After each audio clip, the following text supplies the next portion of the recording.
And when we investigated into this idea, and we found there's no suitable machine in the market, so we built our own. Awesome. I'm here in the electronics markets in Shenzhen, China, and I want to take you over to a startup that makes robot arms that I think are pretty cool, but they're making something that's really going to change the maker world in a big way. This is awesome. Let's go check them out. Joey, great to see you. Great to see you. I'm the CEO of Robotics, so welcome you. Thank you. I'm super excited. Thank you so much for being gracious enough to pay for us to extend our time here in Shenzhen so that we can show you guys all the cool stuff over here. Oh my God, Joey. So this is the robotic arms. So this is the smallest 6 degree of freedom robotic arm called my cobot. And these are the other robot arms. So these are 6 degree of freedom, 4 degree of freedom, and 7 degree of freedom arms. And this is bigger one. And you got one of the LED fans that you see everywhere in Huaqiang Bay running on it. Yes. So this robot is for like education to research from high school to universities by using computer vision, like this kind of stuff. So for this one, it's like kind of humanoid robot. So actually, you can use the skeleton controller to control it. Do you want to try? Yeah, absolutely, I do. Okay. Yep. Okay, you can put a bit hair. Oh my goodness. Okay. Oh my God. Okay, wait. Yeah, you can move around. So it will just copy your movement. This is cool. So actually, you can remote control this robot from other places. Oh, okay. So you could be like a remote factory worker. Yeah. That's cool. The future is a wild place. This is why I love coming to Shenzhen. And then how do you drive the wheels? Yeah, so you can press this button to transfer the mode. And then you will use the joystick. Okay, to be clear, we're here on a Saturday, and they don't work on Saturdays. Some Chinese companies work on Saturdays, but you guys are maybe more kind to your workers. And then what's over here? Yeah, so these are robots for education kit.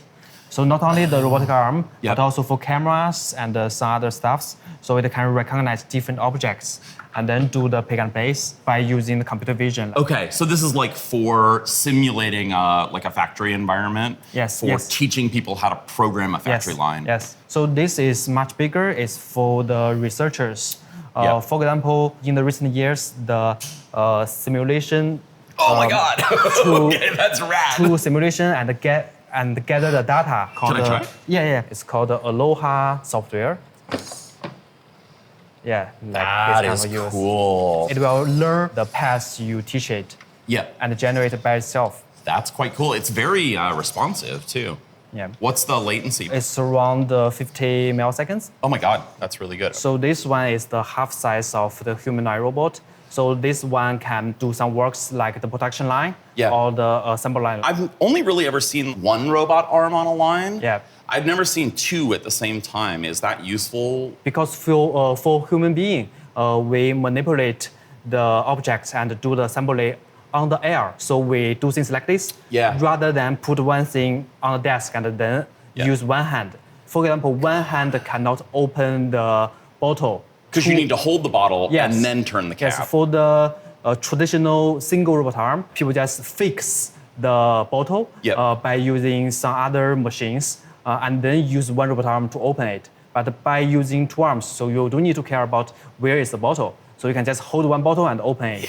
So this is the co-working for dual arms. Okay, but you have to have like a lot of rigidity and precision in the arms so that you know exactly where that bottle is when you go to grab that cap. So this requires a lot of calibrations. And also the gears and motors, we need to use industrial level, like the harmonic drive and some other motors. What's the price range roughly? For the cheapest arm, it's around 500 or 600 US dollar. For this kind of robot arms, this robot may be around 10,000 US dollar. This is awesome. Let's find a place to sit down. You're a very interesting entrepreneur, so I want to hear more about what it's like to start a startup here in China. Okay, no problem. What was your childhood like? Where did you grow up? I grew up in Xi'an, underground soldiers. Like terracotta warriors. Yeah. Very famous. So that kind of soldiers, they are the toys for the king at that time. Oh, got it. Okay, yeah, totally. So I like toys as well. I bought a lot of mechanical style toys to assemble them together. Like Gundam, their comic and the videos, I saw that a lot. And also like Transformers, Iron Man, and if you know Pacific Rim, I just cut the injection modeling models and then combine them together. I really enjoy to do that. I played Lego a lot. Yeah, me too. Me too. I grew up as a Lego kid, building all sorts of stuff. Yeah, I can play Lego like for 12 hours without any pee. Same. I think maybe even as an adult, I can play with Lego for that long. So after graduated the college, I went to University of Melbourne in Australia for the major called mechatronics, the combination of mechanical and electronics. So during that period, I found I have many opportunities to build my own robot. So I built the line follower robots and also the 6 degree freedom robotic arm. So I just buy some servos and use the laser card to cut the links. But link is not rigid, so it will shake really a lot. So I learned how to do the algorithm and do everything for that robotic arm. And I built it, even though there are 4 people in our group, but I built it by my own. So after graduation, so I thought if I choose one thing for my following like 60 or 70 years, so what kind of topic I should choose? So I do some research and do some calculation, and it turns out robot can be the topic. So I choose the robots, and I find the most popular place and the best place to make the robots that is in Shenzhen. Because at many hardware companies like DJI or Huawei or some other companies, they are based in Shenzhen. So I just went back to Shenzhen and I joined another robotic company called UARM. UARM. Okay. I know UARM. I've heard of UARM. I'm the 16 engineers. Okay. And like what year was this? 2015 to 2016. I met my partner at that company. We are the colleagues. Okay. But the awkward part is I coded the algorithm for their robot arm. So before I came, the robot arm can only move like joint rotations, cannot move the coordinates. Because the people only care about the coordinates of the robotic arm and the effectors coordinates X, Y, Z. For joint angles, they don't care. They cannot manipulate with the angles. So I do all the algorithms like the kinematics and the trajectories and the interpolation and everything. My partner and I, we can build much mature robots and many robots. During that 1 year, they only have one development team and produce like 30% of the new robot. So it's very slow. The Elephant Robotics, right now we produce like 10 robots every year. 10 new designs every year? 10 new designs every year. You're not a man who likes to relax very much. You get impatient. Things move forward. I like the ideas how to make things from ideas to the real one. So I can see the physical robotic arms or robots. We can build many robots right now, but it only needs time. But I can minimize the time as less as possible. You guys have a new project you're working on. You're starting a new company.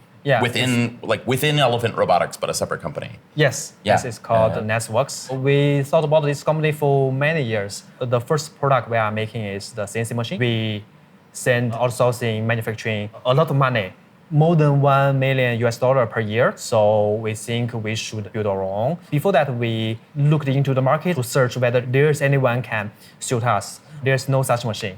So we think we can build our own. So maybe I can show you. Sure. So here is one example. This is a legged robot. So we will launch in the near soon. So both of the body is made by 3D printer. You can see the plastic here. Yeah, sure. By manufacturing this one, so we think the rigidity is not enough. Then we transfer to manufacturing by CNC the aluminum parts. And this is just a prototype, right? For engineering, So you can see this one. So this one is made by aluminum structure inside here. You got plastic on the outside, but yeah. So by using aluminum, the structure can be smaller.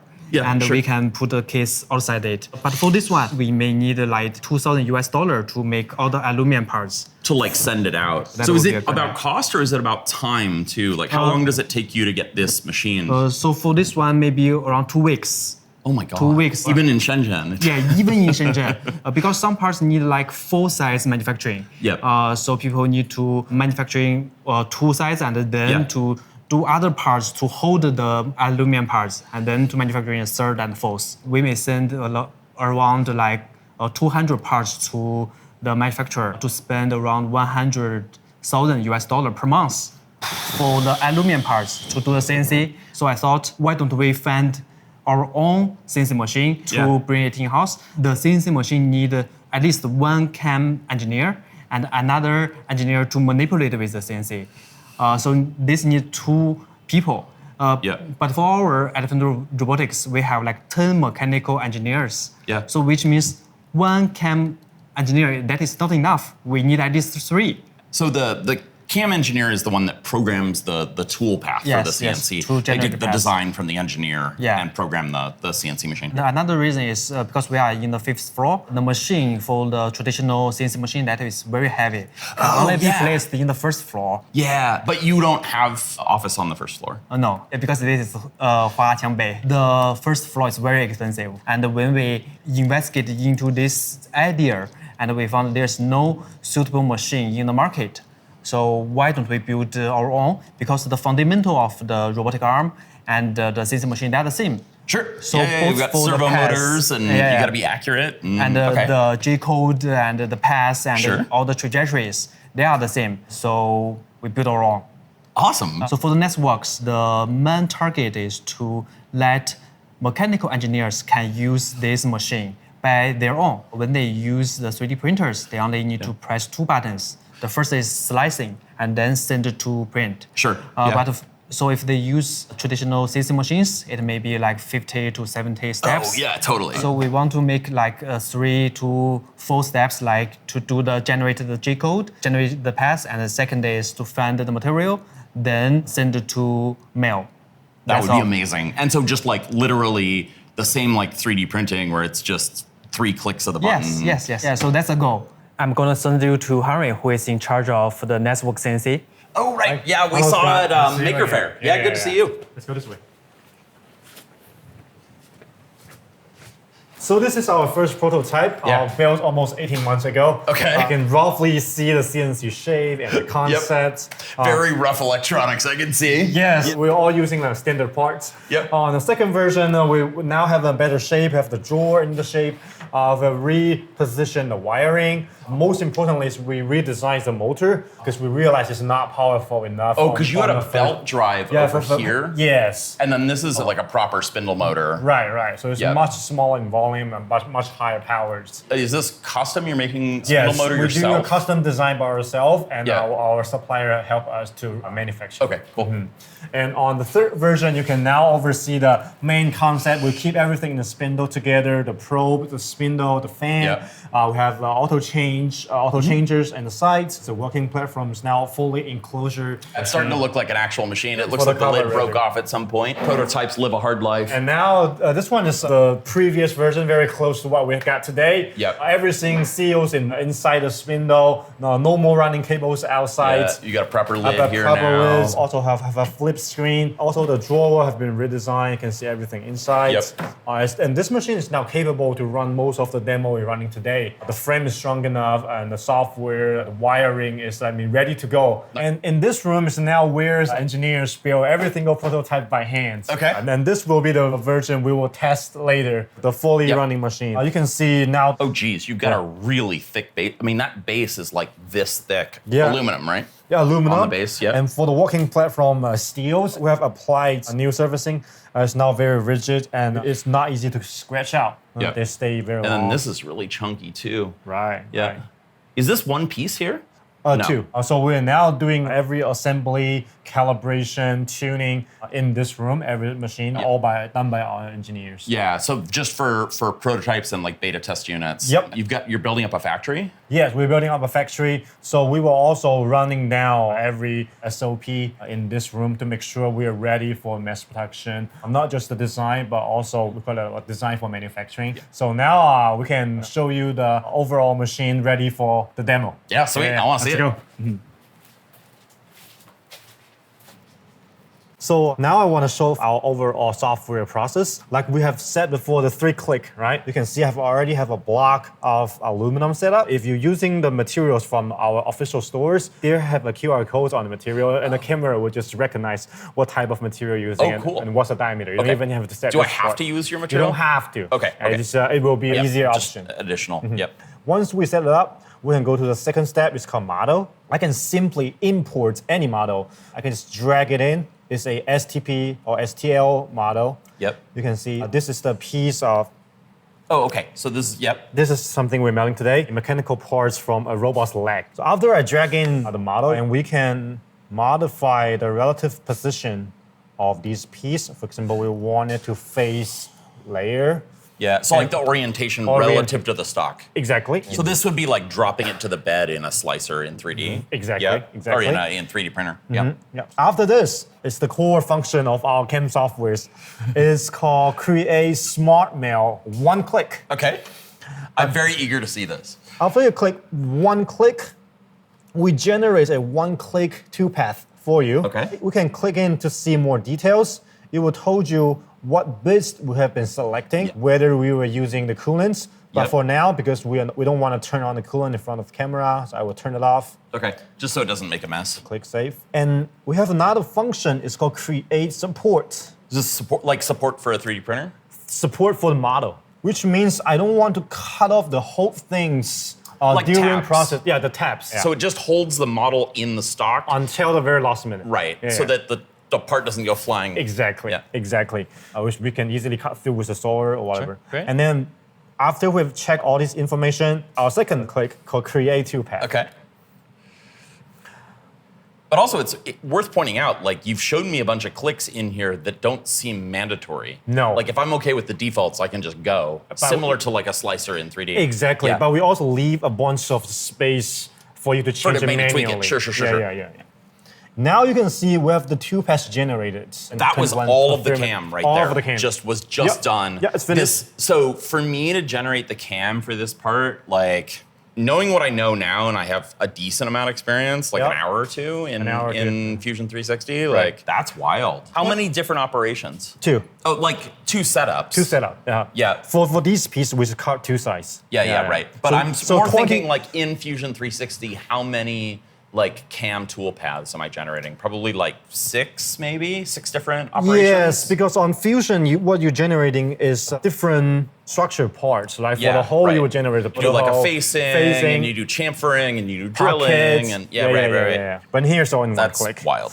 And right now we're doing one side each. But when we were releasing, it's very likely we'll generate 2 sides, 2 paths in one click. Amazing. And it will send you a reminder you need to flip right now. I have already finished the side And one. is it figuring out how it's going to be fixtured when you flip it? Yep, that's the part we're designing right now. This is going to be a game changer, Henry. Like that alone is money. For the iPhone, I spent days and days and days doing cam. And granted, I didn't fully know what I was doing. But even then, like even once I knew what I was doing, we spent so much time doing cam, and then you update the design and you have to change the cam to match. But also, it's really error prone, right? Exactly. Like we keep making errors in the cam, and then you spend 4 hours machining something, and the very last step you mess up, and you have to start over. And that's the part. What we see is now the biggest barrier to stop most of people get into CNC. Yeah. And now we entering the second user interface. For people in the 3D world, we just done slicing. We're that done was the the slicing operation. Yep. And now we're getting to the mechanical parts. Right. But different with the 3D printing is like before we get started,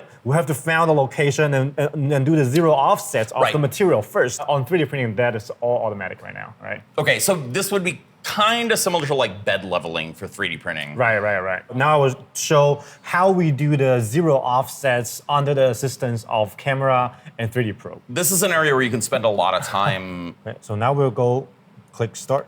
Okay, since we're not using the laser right now, we will use the camera. So in here, you can see the image under. And the camera's on the machine head. Under the spindle. Yep, so you can see it.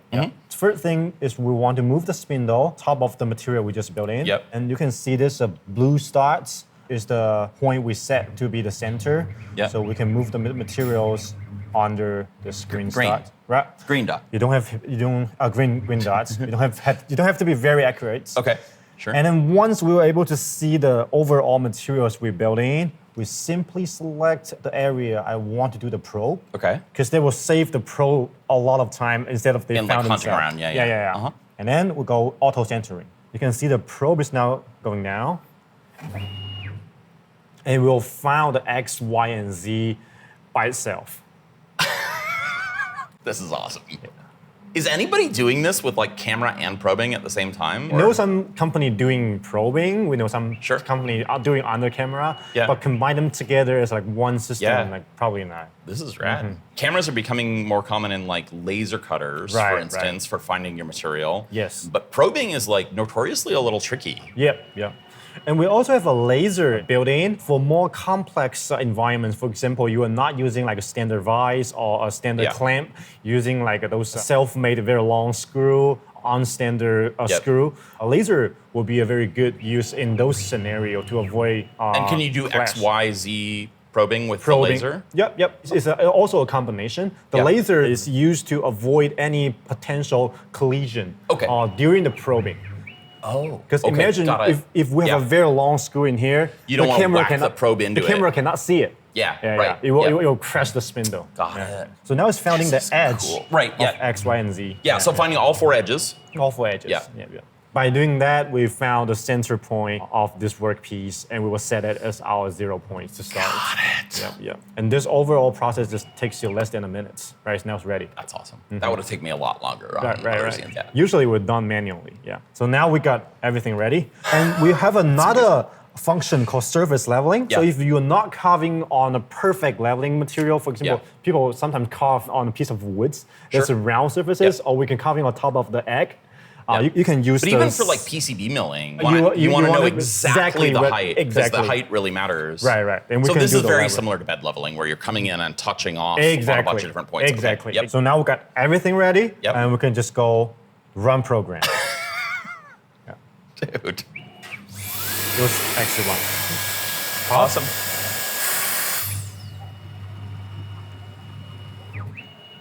Now doing the probing. Okay, so that's probing where the end of the tool is to get the exact height of the tool. To do the calibration. Yep.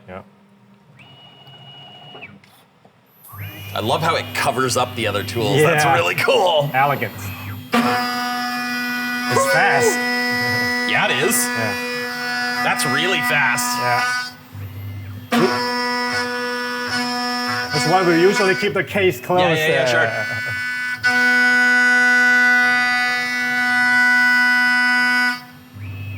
Dude. You can already see the shape. Yeah.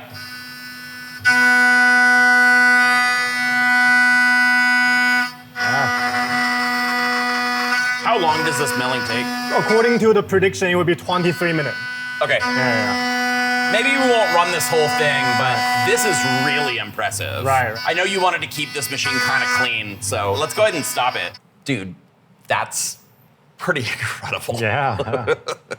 This is more aggressive than I thought. But actually, if you turn on the mist, it will give you even more aggressive parameter. Really? Okay, so based on whether coolant is on or off. Yes. You're making parameter It was changes. suggesting differently.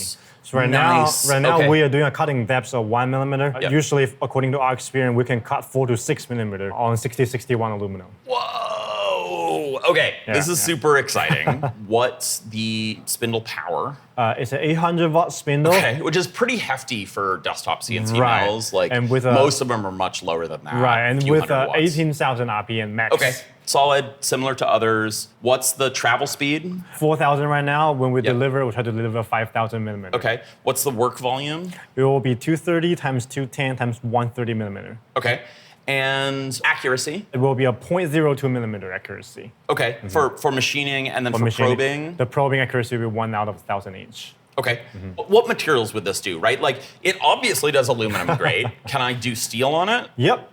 We have test wood, plastic, aluminum, steel, stainless, all the way up to titanium. If you guys can really nail titanium, which I know you're still testing and dialing in, that will be like really impressive. What's the price point? The retail price will be $5,000 US.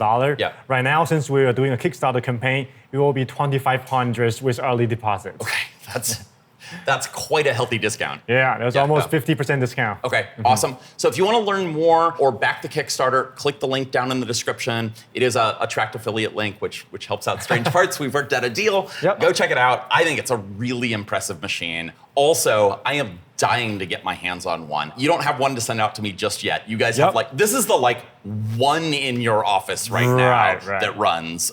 You're putting more together, but it's like one at a time. Right. I'm gonna stay a bit longer. I'm gonna stay next week. I only have 1 week to do this. I'm gonna try milling an Apple product on this, not an iPhone. Not an guess iPhone. what I'm doing. I have 1 week to design and manufacture an Apple product on this using the rest of the parts from the repair markets. We'll see if I can get this done. I'm really excited to try this out and like put a pretty complex part in here. Right. See if this works. Check that out on the main channel. That'll be out a few weeks or a month from now. I think once you guys have enough machines, you're gonna send me a beta unit For sure, to try for out in my sure. shop. Definitely. Sweet. I'm so excited to have this in my shop. I think this is gonna save me a ton of time and allow me to do a whole bunch more interesting projects. So thank you so much, Henry. Thank you, Scotty, for coming. Yeah. We'll see you again soon. See you again.